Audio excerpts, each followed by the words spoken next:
Okay, the first thing you're gonna do is want your bus running and your air completely built up. You're gonna have the power on button and the parking brake. You're gonna press and hold the raise and lower all corners buttons at the same time. When it's ready to reset, you'll see both the auto and manual blink, and you're gonna hit the lower front button.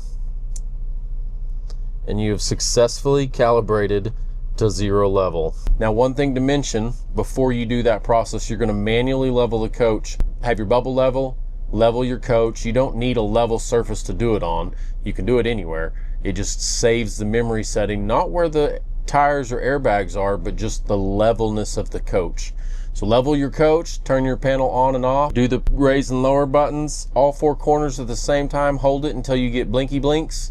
On the auto and manual, when you get blinky blinks, you're gonna push the lower driver front button and it'll reset it back to level 0.